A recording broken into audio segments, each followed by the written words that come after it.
No onion, no garlic, tomato sauce. কিছুদিন পূর্বে আমি একটি ভিডিও দিয়েছিলাম আমার পেজে এবং আপনাদেরকে জানিয়েছিলাম যে যদি টমেটো সসের রেসিপি জানতে চান তাহলে অবশ্যই আমার পেজটিকে লাইক দিয়ে আসুন।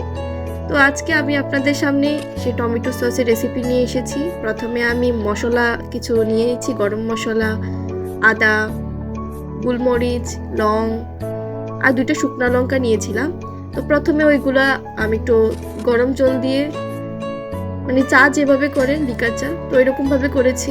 প্রথমে এগুলো গরম জলে ফুটিয়ে নিয়েছি আর এখানে টমেটোগুলো আগে সিদ্ধ করে নিয়েছিলাম, ওইটা এখন ব্লেন্ড করে নিচ্ছি।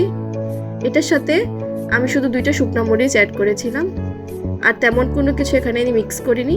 এখানে এখন একটা কড়াই বসে নিয়েছি, তারপর ছাঁকনি দিয়ে এখন চেলে নিচ্ছি। আর যে গরম জলটা করে রেখেছিলাম মশলাটার সাথে, ওই জলটা এখানে দিয়ে দিয়েছি। তো এখানে আপনারা দেখতে পাচ্ছেন আমি এখন একদম একটা স্মুথ পেস্ট করে নিয়েছি। তারপর আমি পরিমাণ মতো চিনি দিয়ে দিয়েছি। আমি পরে আরও চিনি অ্যাড করেছিলাম। এখানে হচ্ছে তেঁতুলের জলটা আমি এখানে মিক্স করে নিয়েছি। তারপর এখানে লাল লঙ্কার গুঁড়া দিয়ে দিয়েছি, পরিমাণ মতো লবণ দিয়েছিলাম। আর তেমন কিছু আমি এখানে মিক্স করিনি।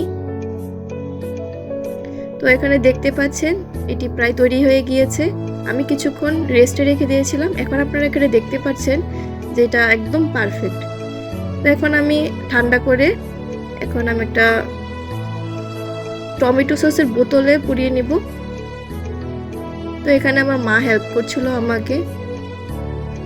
তো এইভাবে আপনারা বাড়িতে অবশ্যই টমেটো সস তৈরি করে ভগবানকে ভোগ লাগিয়ে প্রসাদ গ্রহণ করবেন। ভিডিওটি ভালো লাগলে লাইক, কমেন্ট, শেয়ার করবেন। হরে কৃষ্ণ, প্রণাম।